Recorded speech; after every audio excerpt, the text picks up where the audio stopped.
there, everybody. Welcome back to another Grand Arena Champion featuring yours truly, your friendly neighborhood gerbil. I don't normally post GAC videos, so there was a period where I would post all of them, and I did that for about 4 or 5 months, I guess, and then I just kind of moved on, and really those videos were not so much about strategy and use this team to beat that team and whatever. It was really just kind of like random story time with the gerbil and see whatever nonsense I end up saying. And so I thought, what the heck, it's been a long time, let's do it again, shall we? So as this video progresses, I probably will talk about some of the teams, in particular if there's something happening that I really like. For example, in this first battle here, it's a GL Leia mirror match. I tend to keep my Leia not on defense because with the Drogenkron out of the way, Leia is a lot more easily defeated than she was. The Drogenkron was like nuts, providing I think it was like 200% bonus health or something to everybody. It was really strong. Now the characters are quite defeatable. Not to say that Leia doesn't hold well. She's still going to get a lot of holds, especially in lower level tiers of GAC. But I tend to save her because with Leia, if you have a faster Drogon, which I did, you can, especially in 3v3, get max banners. I don't want to say pretty easily, but definitely reliably by saving up Leia's ultimate and triggering it near the end of the battle. And why does the faster Drogon matter? Matters so that you can one-shot their Drogon, right? You open with Leia putting Drogon in a stealth, dropping his turn meter, he gets all these bonus offensive damages, and then he one-shots somebody for like 500,000 damage or more, and there we are, perfect score opening match. Perfect score. So round 2, we got ourselves a Lord Vader with a baby Vader. I know that's not technically baby. Well, actually, that could be baby Vader. I mean, no, Lord Vader would be baby Vader. That would be like no leg Vader, mechanical leg Vader, scary suit Vader. I don't know what we want to call him. Here we go. Disintegrate. I'm not going to take out the Royal Guard. And you're going to be like, what?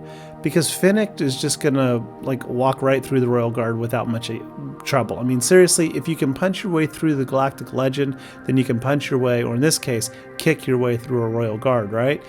So why do I disintegrate Darth Vader? Because his merciless massacre can mercilessly massacre us.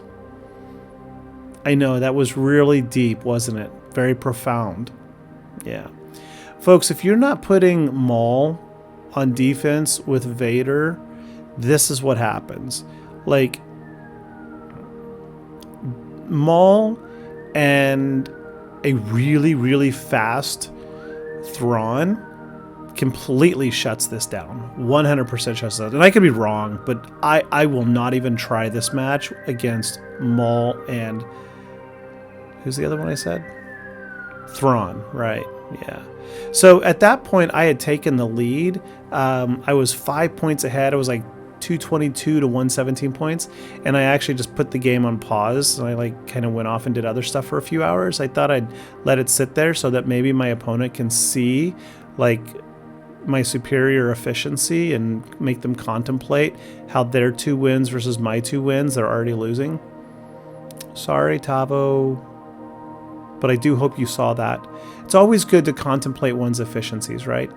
In this match, I sometimes put in Sith Empire Trooper. It feels a bit scarier, but I really think I get more banners out of it because Sith Empire Trooper usually doesn't die. And Sith Eternal could heal him, right? With that mechanic, that mid mechanic right there, zippity zap. But Watt seems to almost die. I celebrate, do a little dance when Watt lives. I'm like, doo-doo-doo-doo, there's my Watt, my Watt won. Whatever. So, let's see here. Yeah, so this is just chill time, I guess. Chill in GAC. Chill in GAC. That doesn't sound very chillful. GAC really stresses me out, which is why I usually don't put a lot of effort into it. I think I make a lot of misplays in this battle. I really do. And I hate using Starkiller on a Finn Zorri team just because I feel like Finn Zorri should be easier to beat, but we all know it's not. So like here I switched targets, and why did I switch targets? I can't tell you. And now I switch targets again. I'm playing like the AI, right? Stay on target, folks. Stay on target. Take out a tune, take out another tune, and then sing a tune, right? Na na na na, na na na na. Hey, hey, hey, goodbye. Okay, I know my singing sucks. But yeah, we beat them. We beat them good. We beat them till they're dead. Have you seen that movie, The Naked Gun? I think it's The Naked Gun 2. I can't remember. I love it. There's this horrible scene at the end of the movie where the president, American president, is fighting Saddam Hussein. For you younglings, that's the last, previous dictator, ruler, whatever, I don't know, of Iraq. Anyway, they're fighting, and before they fight, the character playing Saddam Hussein says to the American president, he says, "I am going to kill you till you are dead." I just like that. Kill you till you are dead. I think it's kind of funny. All right. This was a pretty scary match because like they actually did some serious damage here. Like pounded my Jango once, and I was like, oh my. But I went into this just believing that I can execute Nest and I can stun Nest and ability block Nest. But Nest scares me because I don't see Nest much these days. Like Nest is like that character that we all love and hate, you know, at the same time. It's an absolute love-hate relationship. And yet we don't really use Nest anymore. So if I win this match, I might be in Kyber 1 again. I'm hopeful to get back to Kyber 1. I haven't been in Kyber 1 in a long time. In fact, I've only been in Kyber 1 twice, I think. And I lasted there for a week, maybe, the last time. So I'm hoping to get back into Kyber 1. Yeah, okay. I really would have liked to have done that to Malicos. Malicos throws rocks too hard, and they hit me in the face, and they make me not feel good. But unfortunately, Kylo Ren, like, face reveal guy, he was like taunting, and you know, when you taunt, you get what's owed, right? Which is like an insta delete. So we insta deleted because that's what cats do. Cats instantly delete taunting people with face reveals. That just sounds all wrong. I don't know, folks. I really am just rambling tonight. Like, I seriously am. I am exhausted. I'm absolutely exhausted. Since January 1st, some of you know, I started some very significant lifestyle changes. Full on. No ramping, no build-up, just cold turkey, as they like to say. Why cold turkey? I don't understand cold turkey. Like, do cold turkeys just suddenly, like, do something weird? Like if a turkey is walking down a street and then it's cold, does it, like, suddenly do a reverse and go back the other way?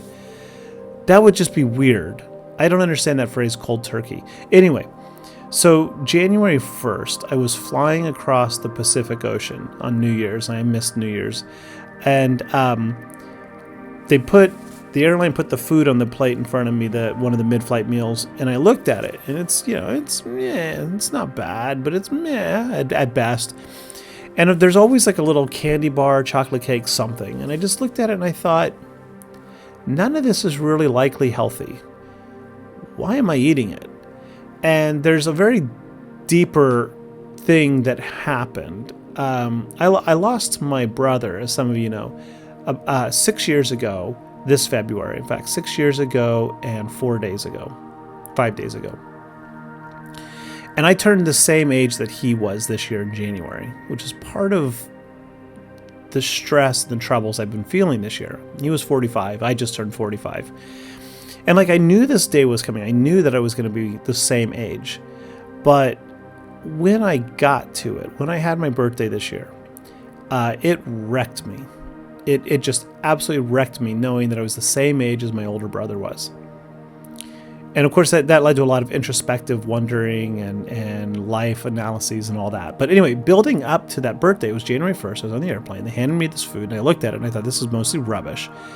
And I decided right then, I am going to lose weight.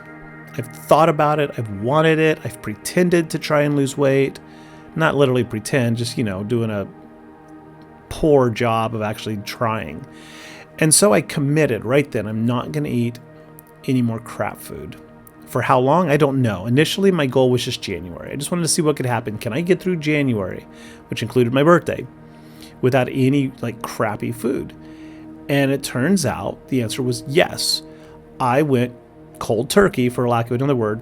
I have not had since December. So we're looking at about 46 days now. I have not had any candy of any kind.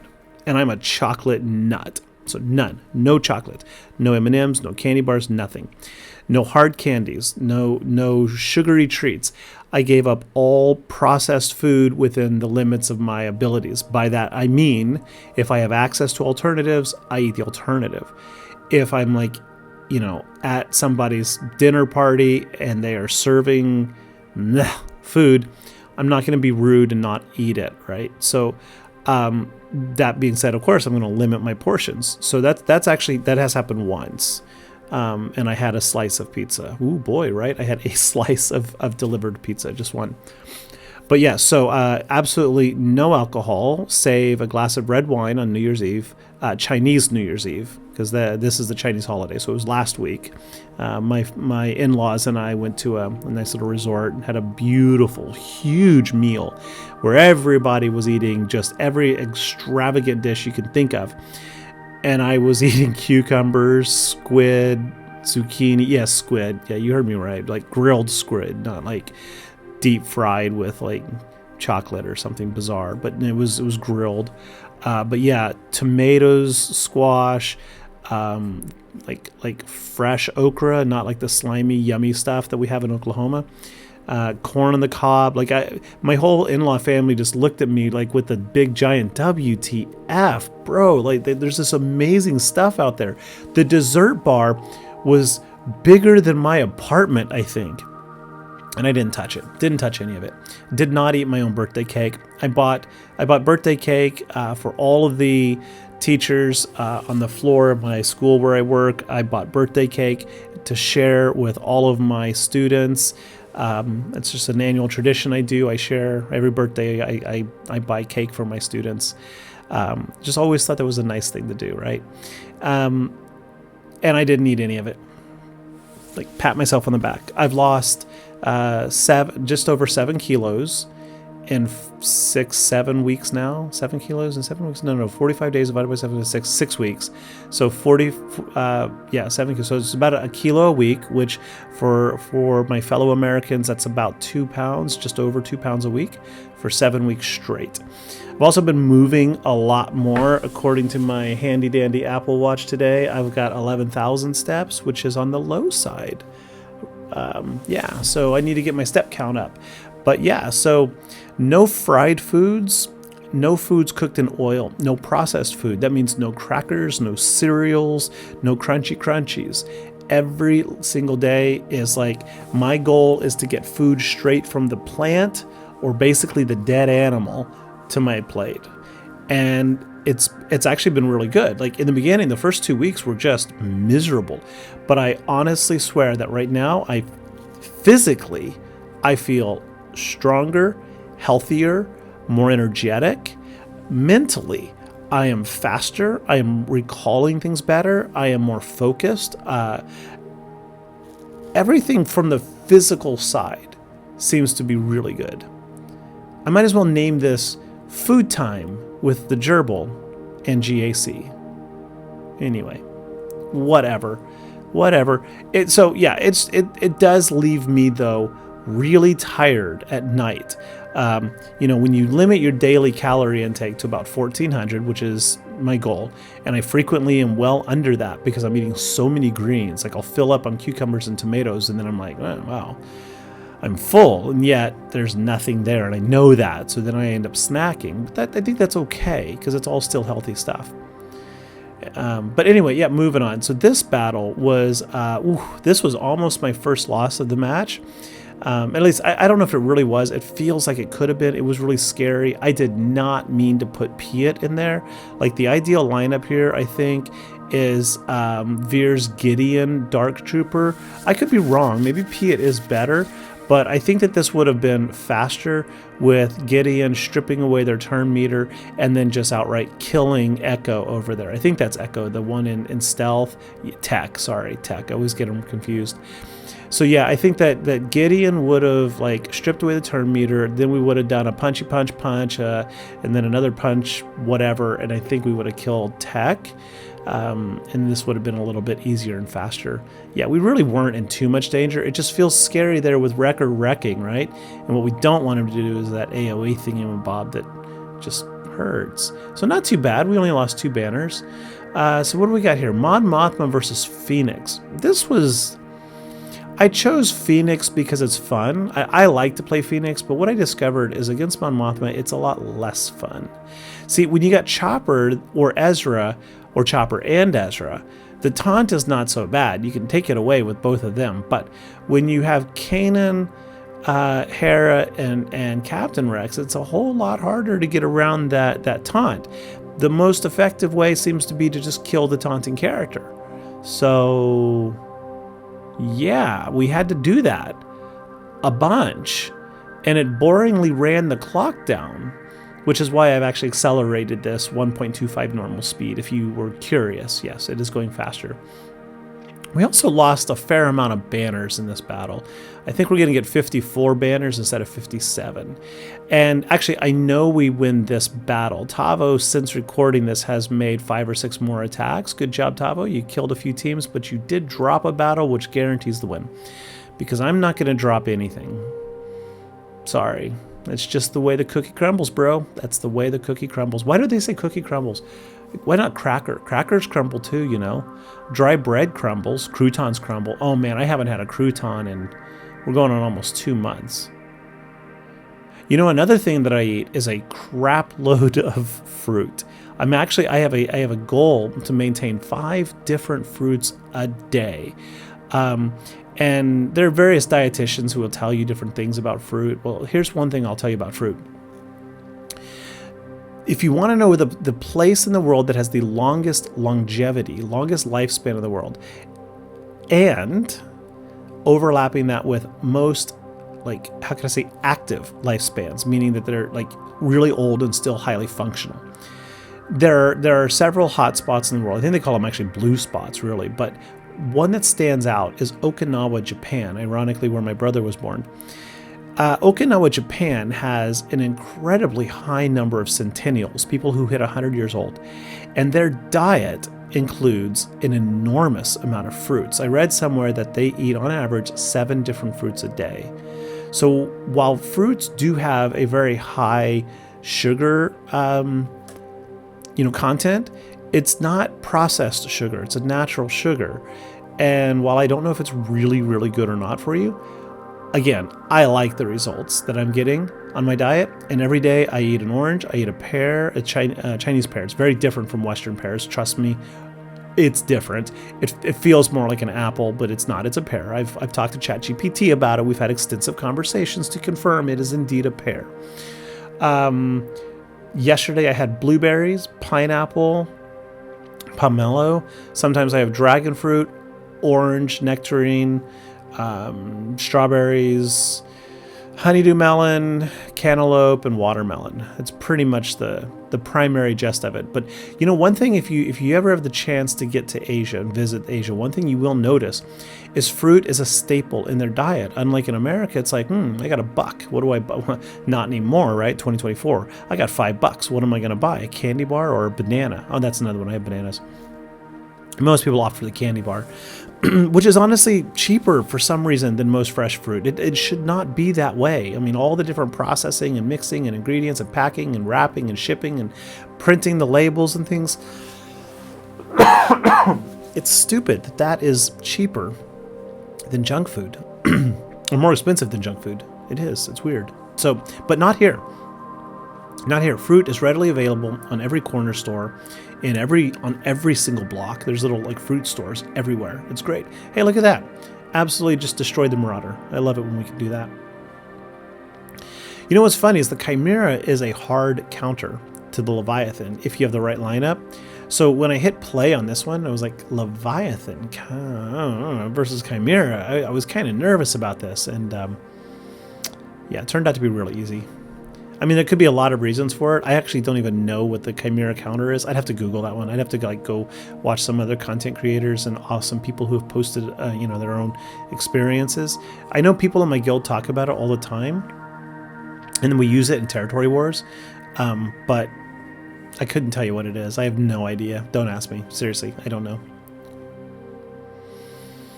Yeah, so SIth. Yeah, we're going to destroy this. The SIth is, you know, I was scrolling Reddit and there was like a dozen more posts about where is Red 5? Where's Red 5? You know, we're 8 years in the game or whatever. We don't have Red 5. Red 5, ah. There's a lot of characters we don't have in the game. Chancellor Palpatine, Jar Jar Binks. I know they're not as iconic as Red 5, but there are lots. Red 5's coming eventually, folks. It'll be here eventually. I remember when they said the same thing about Jedi Knight Luke. When Jedi Knight Luke comes to the game, it's game over, right? No, didn't happen. Oh, hey, look at this, the Comeuppance. So how well does the Comeuppance improve the Raddus lineup? Well, against Profundity, it's fair to say it doesn't at all. It really hurts the Raddus lineup if it's a starter, because we just destroyed it. It didn't do anything. I don't even know if I took a turn. Yeah, we're going to get, like, if not max banners, close to max banners.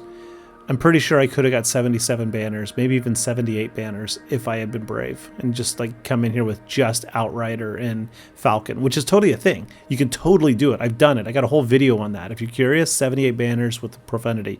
It's totally a thing. It's scary. It's very scary, but it's totally a thing. And it works actually quite well because it guarantees that whenever the Outrider takes a turn, the only assist you can get from the normal fighters is the Falcon. And those assists rack up your download speed, which gets you to your ultimate even faster. It's really cool. And it also guarantees that when the Falcon attacks, the Outrider always assists. And the Outrider is your damage dealer because of the true damage it delivers. Anyway, look at that, folks. 2068. Thanks for watching.